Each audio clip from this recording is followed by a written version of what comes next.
चलिए यहाँ पे जो बोल रहा है कि the diluted wine contains 8 litre of wine and rest is water. ठीक है, यहाँ पे जो सॉल्यूशन है wine is to water. Wine अगर 8 लीटर है तो वाटर के बारे में अभी तक पता नहीं है। ठीक है, the new mixture whose concentration is 30%, concentration 30%, that means 30% अगर वाइन है तो रेस्ट जो हो जाएगा 70% क्या हो जाएगा, वाटर हो जाएगा। फिर सुनिएगा, कंसंट्रेशन कितना है 30%, तो 30% वाइन है तो 70% क्या हो जाएगा, वाटर। यानी कि 30% आउट ऑफ कितना 100%, यानी कि 100 में अगर 30 क्या है वाइन है तो 70% क्या हो जाएगा, वाटर हो जाएगा। अगर यहाँ पे हम रेशियो का बात करें तो ये हो जाएगा आपका 3:7। ठीक है,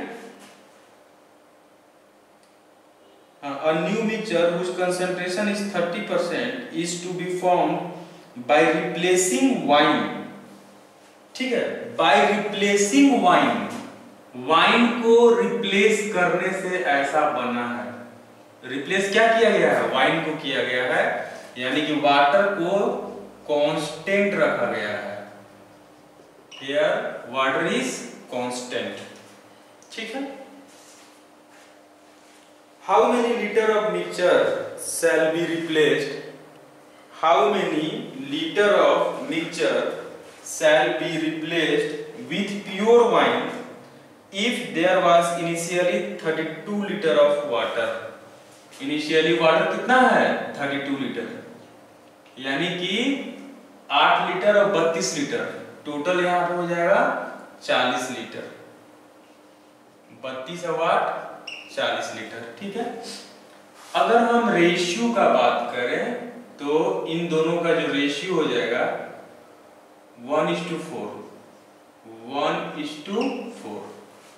ठीक है, अब यहां पे देखिएगा, यानी कि एक इसको हटा दीजिए। अब एक रेशियो कितना है, एक रेशियो अगर वाइन है तो 4 रेशियो क्या है, वाटर है। ठीक है, यहाँ पे हम वाइन को रिप्लेस कर रहे हैं, वाटर मेरा क्या है यहाँ पे कांस्टेंट है, यानी कि वाटर पहले 4 था 7 हो गया, ऐसा नहीं होना चाहिए। ठीक है, तो हम लोग क्रॉस मल्टीप्लिकेशन करेंगे। यहाँ पे कितना से करेंगे, 4 से, और यहाँ पे कितना से करेंगे, 7 से मल्टीप्लाई करेंगे।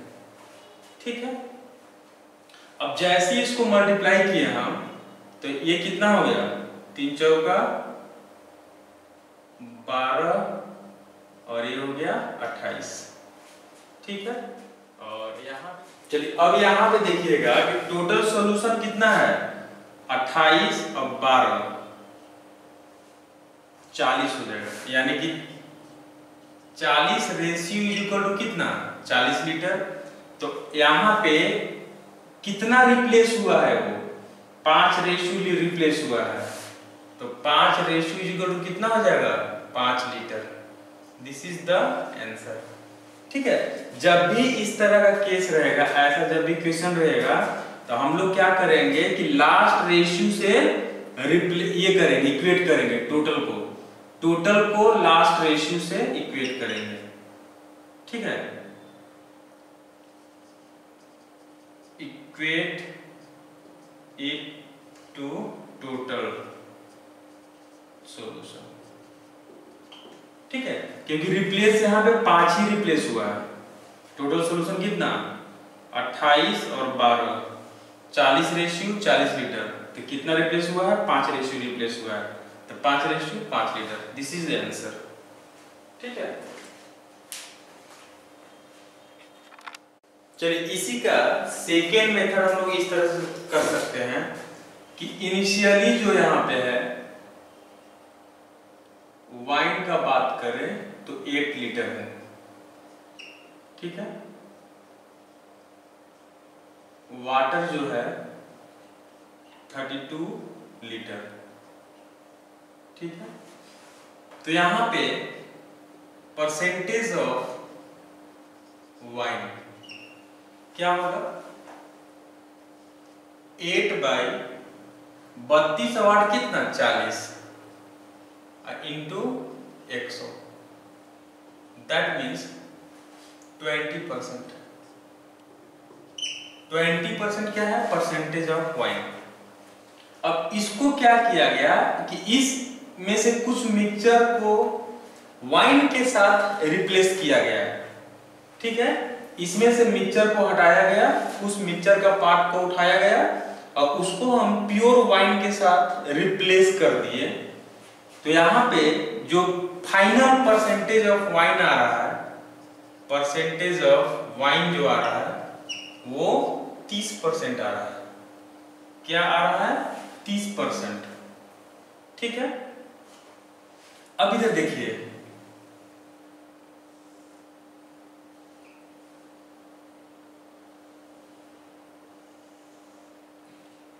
यहां पे जो है ये हो गया फाइनल, ये रहा इनिशियल। तो फाइनली वाइन का जो परसेंटेज है 30%, तो यहां पे वाटर का जो परसेंटेज होगा 70%। ठीक है, साइमल्टेनियसली यहां पे परसेंटेज ऑफ वाटर जो होगा 80%। ठीक है, जो चीज मेरा रिप्लेस नहीं हो रहा है, जो वाटर यहाँ पे क्या है, रिप्लेस नहीं हो रहा है, वाइन क्या हो रहा है, रिप्लेस हो रहा है। तो यहाँ पे जब हम रिप्लेसमेंट का जो फॉर्मूला है हम वाटर के रेस्पेक्ट में अप्लाई करेंगे।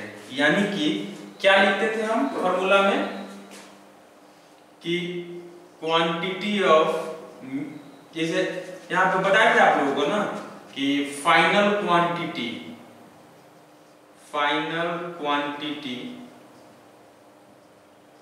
Is equal to initial quantity 1 minus y by x to the power n। इस तरह से हम लोग इसको अप्लाई कर सकते हैं। अब इसी का थोड़ा सा हम लोग, अब ये जो प्योर रहेगा तो फाइनल क्वांटिटी, ये इनिशियल क्वांटिटी, यानी कि अगर वाइन प्योर रहता तब, लेकिन पहले से ही तो वाइन में यहाँ पे वाटर मिला हुआ है और ये परसेंटेज के फॉर्मेट में दिया हुआ है, तो हम लिख सकते हैं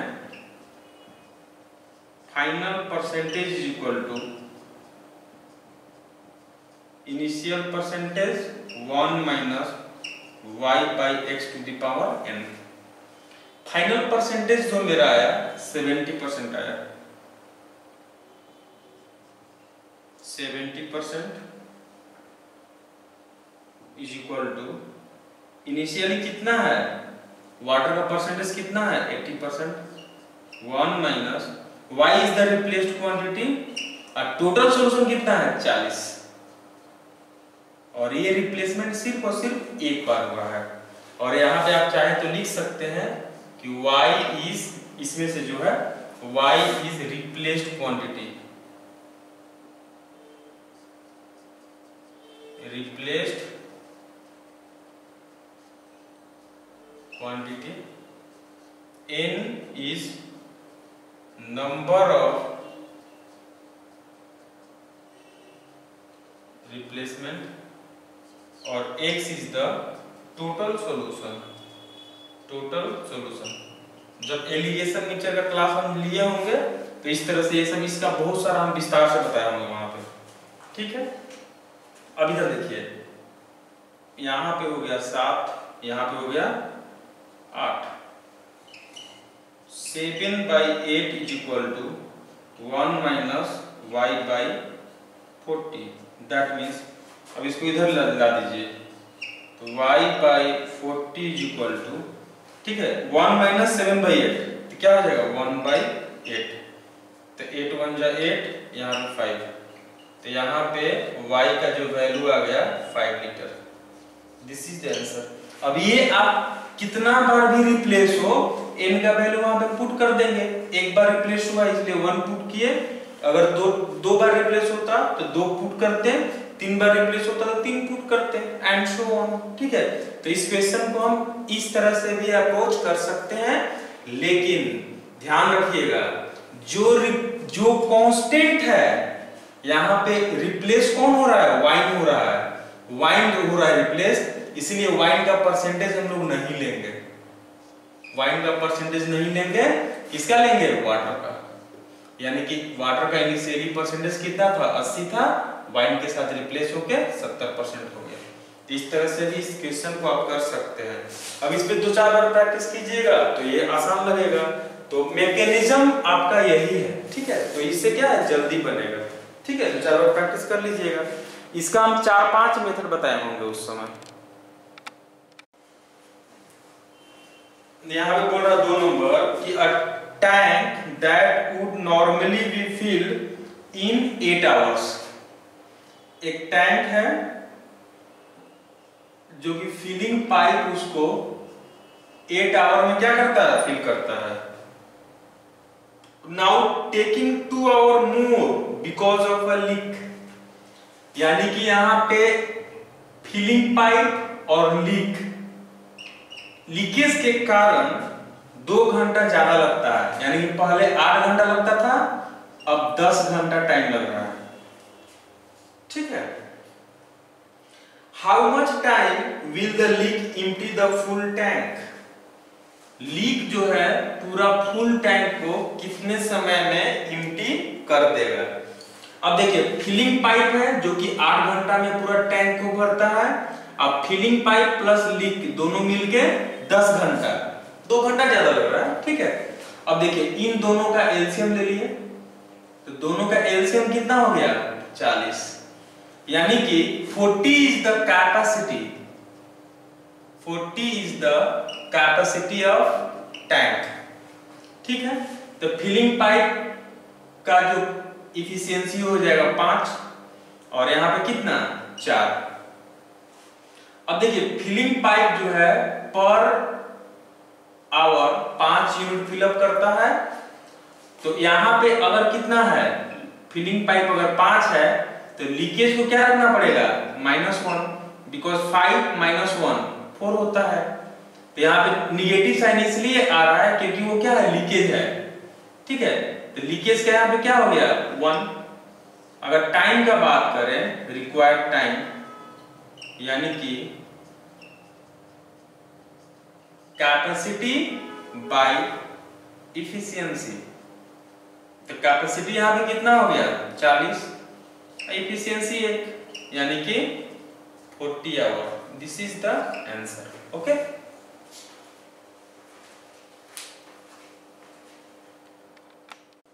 चलिए यहाँ पे बोल रहा है कि to pass an examination 40% marks are required. Passing percentage है 40%।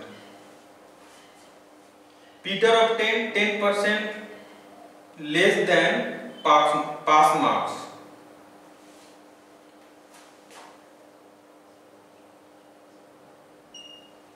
पीटर जो है 10% लेस देन पास मार्क्स। ठीक है, दैट मीन्स 90% ऑफ 40% उसको मिला,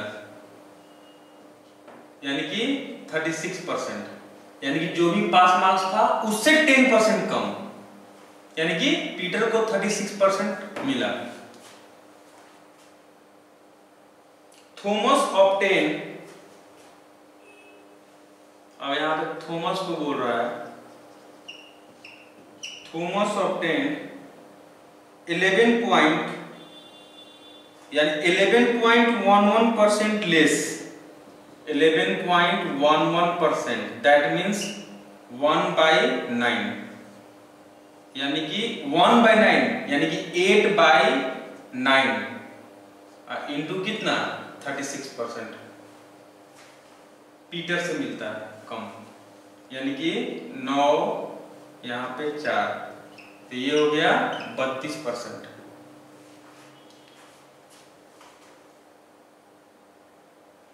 What percent less than sum of Peter and Thomas?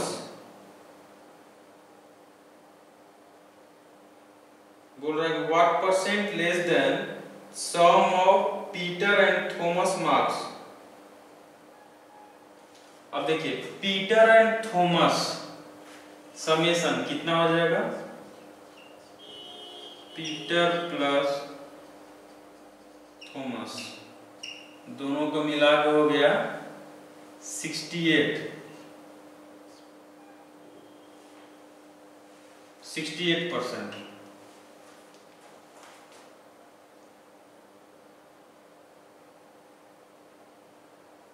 What percent less than sum of Peter and Thomas marks should Robert marks to pass the exam?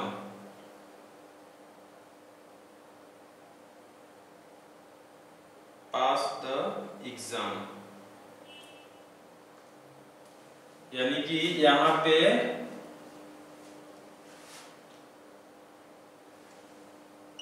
68% total हो गया आपका। Exam को पास करने के लिए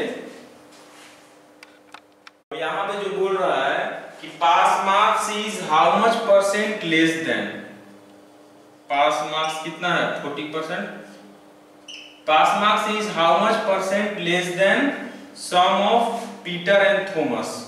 तो यहाँ पे परसेंटेज लेस का फॉर्मूला अप्लाई कर सकते हैं, दैट मींस परसेंटेज लेस क्या होता है, दो वैल्यू का difference bye more value into 100। तो डिफरेंस यहाँ पे कितना हो गया 28 बाय मोर वैल्यू कितना है 68 इनटू 100%, यानी कि यहाँ पे आ जाएगा आपका 4 7 28 और 17 4 68। अब इसको जब ब्रेक करेंगे तो 41 integer 3/17, 41 integer 3/17%, this is the answer. Okay,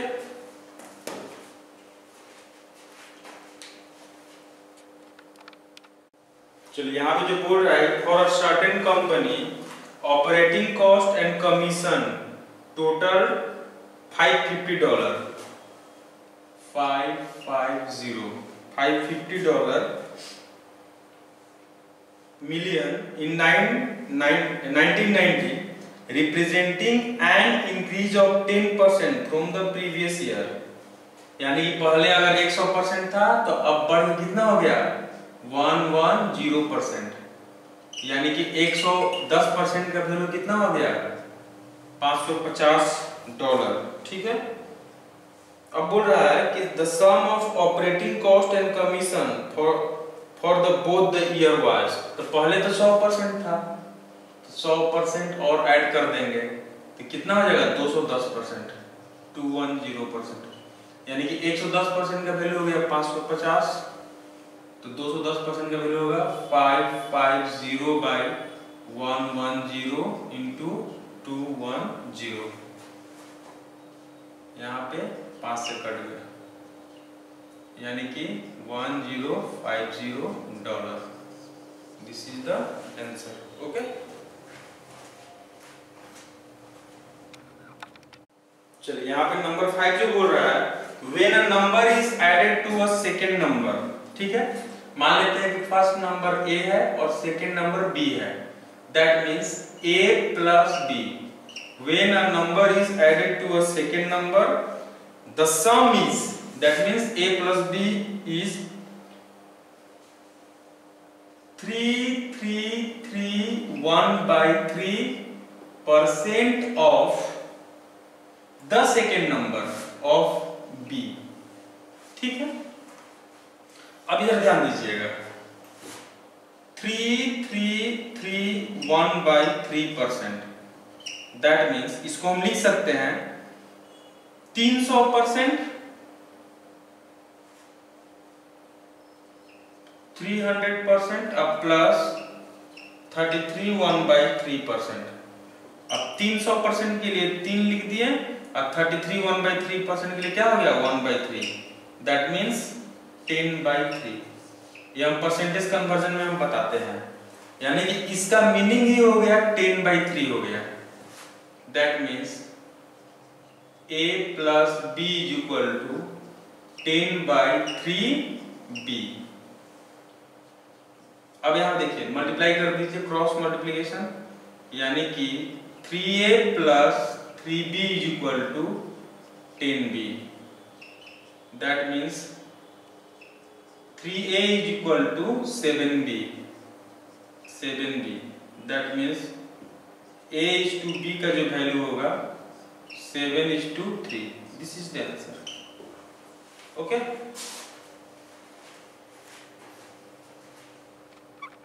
इधर ध्यान दीजिएगा, बोल रहा है कि 4 to the power 61, 4 to the power 62, 4 to the power 63 and 4 to the power 64 सबका समेशन जो होगा वो किससे डिविजिबल होगा।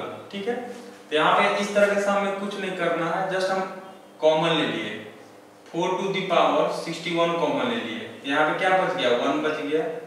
यहाँ पे क्या बच जाएगा, 4 टू द पावर 1 बच जाएगा। यहाँ पे 4 का square plus 4 to the power 3। अब देखिए 4 to the power 61, 1 plus 4 plus 16 plus 64।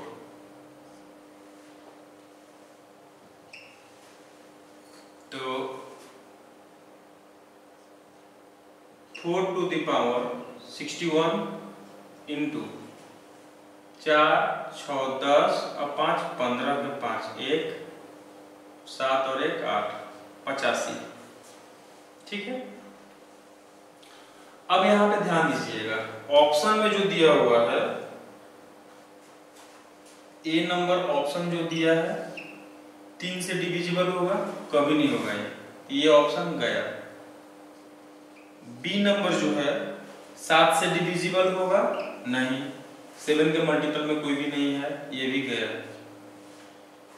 C number जो है 10 दिया है और 4 दिया है। हाँ, 10 से डिविजिबल हो सकता है नहीं होगा, क्योंकि अब देखिए 4 से तो ऑब्वियसली होगा यहाँ पे, क्योंकि सब 4 के पावर में है, उसको छोड़ दीजिए। अब देखिए यहां से हम लोग 2 कॉमन ले सकते हैं, यहां से क्या ले सकते हैं, 2 कॉमन ले सकते हैं, और यहां से 5 कॉमन ले सकते हैं। अब बाकी कुछ और भी बच जाएगा, उससे हमको मतलब नहीं है। यानी कि 2 5 जो कितना हो गया, 10 हो गया। यानी कि 4 से तो ये तो डिविजिबल है ही, 4 से तो है ही साइमल्टेनियसली, वो 10 से भी डिविजिबल होगा, इसीलिए क्या हो गया, आंसर क्या हो जाएगा, सी। और यहाँ पे जो डी बोला है 14,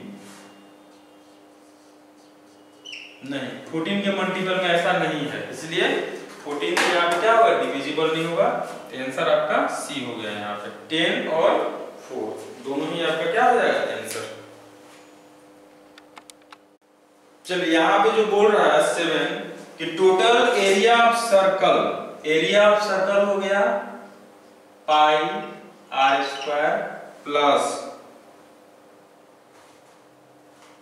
बोला total area of circle and square का एरिया क्या होता है, a square is equal to 5450। The diameter of circle is 70 centimetre, यानी कि डायमीटर मतलब क्या हो गया, 2 into radius is equal to 70 centimetre. तो r का वैल्यू कितना हो गया, 35 सेंटीमीटर।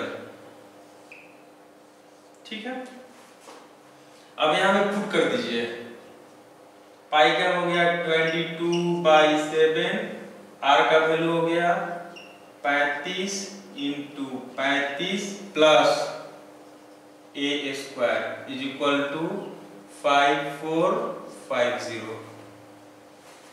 तो यहाँ पे जो हो जाएगा 7 और यहाँ पे 5। अब इसको जब मल्टीप्लाई करेंगे तो 22 5 72 से 110, यानी कि ए स्क्वायर का जो वैल्यू हो गया 5450, इधर होगा तो माइनस आ जाएगा, यहाँ पे सबसे पहले 0 आएगा, यहाँ पे 5 3 और 5 8 3, ठीक है। अच्छा, तो ए स्क्वायर का जो वैल्यू हो जाएगा 0 0, 14 माइनस 8 6 1, तो यहां से ए का वैल्यू हो जाएगा 40। ए का वैल्यू 40 हो गया, रेडियस हो गया कितना 35। अब यहां पे जो बोल रहा है what is the sum of circumference, माने 2 पाई आर, सरकमफेरेंस हो गया 2 pi r plus perimeter of square 4a 4a। अब यहां पे क्या करेंगे 2 इंटू 22/7, आर का वैल्यू हो गया 35 इंटू 4a 4 इंटू 40, ठीक है। तो यहाँ पे 7 5। अब यहाँ पे 4 कॉमन ले लीजिए, तो यहाँ से 4 कॉमन ले लिए तो 2 11 11 5 55, 55 प्लस 40, ये हो गया आपका 40। तो 4 इंटू यहाँ पे हो गया 5 5 4 9, 4 5 20 का 0, 2 4 9 36 और 2 38, 380 centimetre. This is the answer. Okay,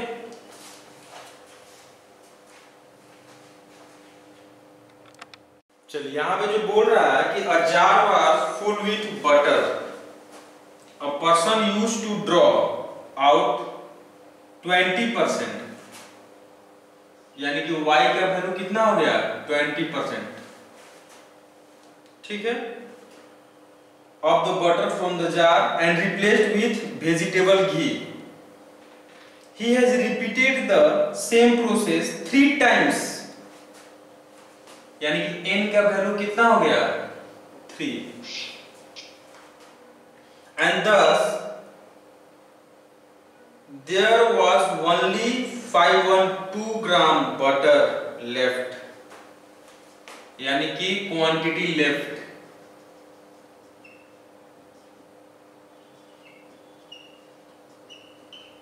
512 ग्राम, ठीक है। In the jar, the rest part of jar was filled with vegetable ghee. The initial amount of butter in the jar was, तो आपको यहां पे पूछ रहा है initial amount,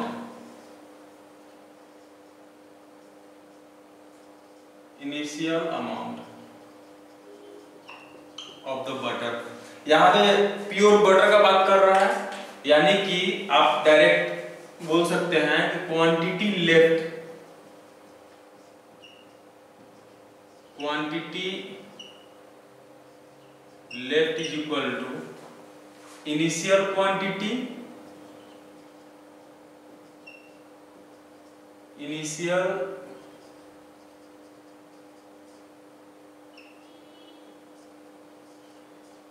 one minus y by x to the power n, ठीक है। अब y बाय x के जगह पे ही ये परसेंटेज दे दिया है, कितना दिया है 20%, 20%, तो 1 को क्या मान लेंगे 100%, 1 अपने आप में क्या होता है 100%, बस। तो क्वांटिटी लेफ्ट जो है 512 gram is equal to initial quantity को हम लोग x मान लिए x, और यहां पे 100 माइनस 20 यानी कि 80% का पावर 3, 80% की जगह पे लिख सकते हैं 4/5, ठीक है, यानी कि 512 is equal to x into 4 to the power 3 64 by 125,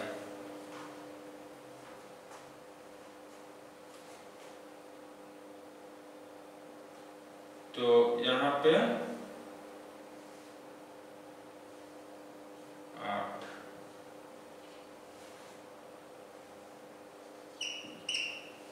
x का जो वैल्यू हो गया 1000 ग्राम। एक्स का वैल्यू क्या आ रहा है यहाँ पे 1000 ग्राम। चलिए यहाँ पे बोल रहा है कि A B and C can complete a work in 20, 24 and 30 days. A जो है 20, बी है 24 एंड सी 30 डेज रिस्पेक्टिवली। ठीक है, अब यहां पे तीनों का एलसीएम ले लेते हैं। 120 is the total work. Total work हो गया 120 units.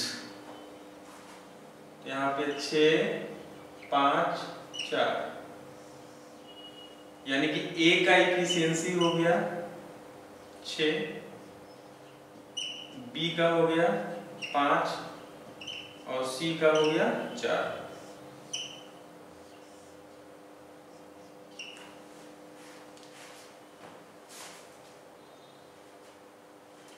All three of them start together, but after 4 days, A leaves the job. तीनों लोग एक साथ स्टार्ट करता है, 4 दिन तक साथ में काम करता है, तो A plus B plus C। ठीक है, after 4 days, A leaves the job and B left the job 6 days before the work was completed।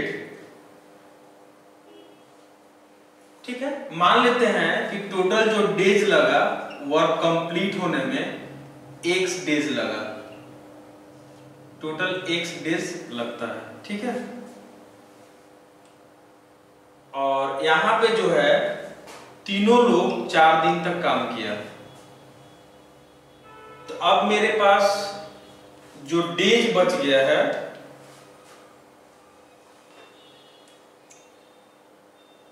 and B left the job 6 days before the work was completed। तो B जो है x minus 6, अब B का तो यहाँ पे 4 दिन हम लोग रख लिए हैं, तो -4 कर लेंगे, ये B का जॉब हो गया। रेस्ट जो है C काम किया, तो C जो है पूरा काम किया है, रिमेनिंग जो है यानी कि 4 दिन तो C का यहाँ पे रख लिए हैं, तो x माइनस 4 इंटू क्या हो जाएगा C, ये टोटल वर्क कितना हो जाएगा, इसको टोटल वर्क से हम इक्वेट कर देंगे। कहने का मीनिंग है, आप इसको ऐसे भी सजा सकते हैं कि A जो है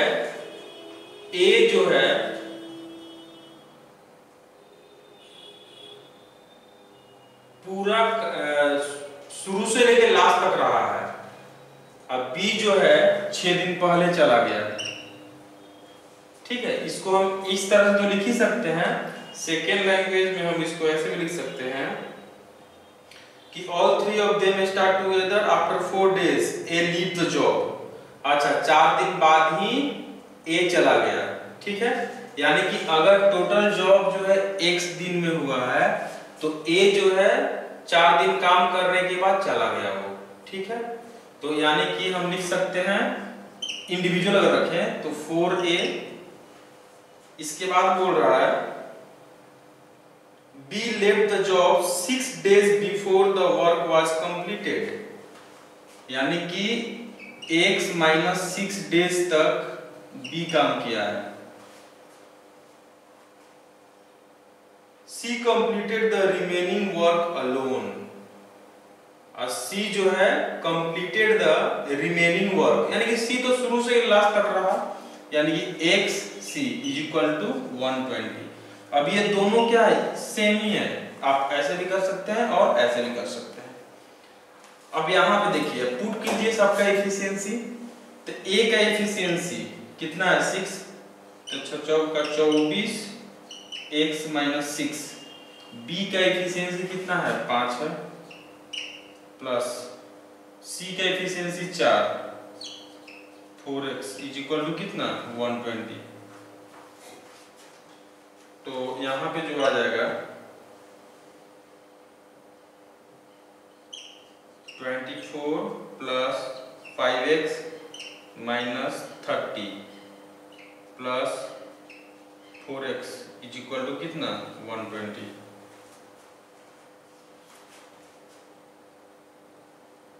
पाँच और 4 9, 9x और यहाँ पे माइनस 30 और 24 6 126 हो जाएगा 126। तो x का जो वैल्यू हो जाएगा 14 डेज। x का वैल्यू कितना हो गया 14 डेज। यानी कि यहाँ पे पूछा क्या है, in how many days the total work completed 14 days. This is the answer. ठीक है,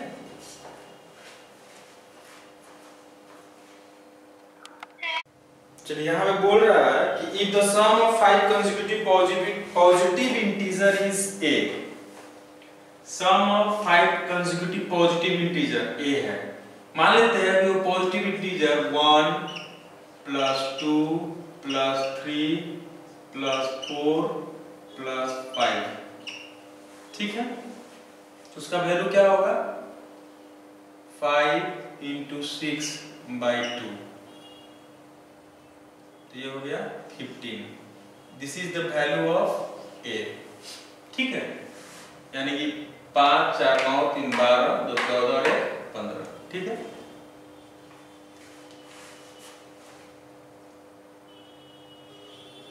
then the sum of next 5 consecutive integer of term a is, इसका next 5 consecutive integer of term a, तो next 5, तो यहां पे अगर बात करें तो 6 प्लस 7 प्लस 8 प्लस 9 प्लस 10, तो यहां पे कितना 10 और 9 19 और 8 27 और 7 34 और 6 40। यानी कि 15 और यहाँ पे कितना ऐड किए हैं 25 को ऐड कर दिए। ठीक है, तो अगर 15 की जगह पे a पुट करेंगे तो क्या लिखेंगे a प्लस 25।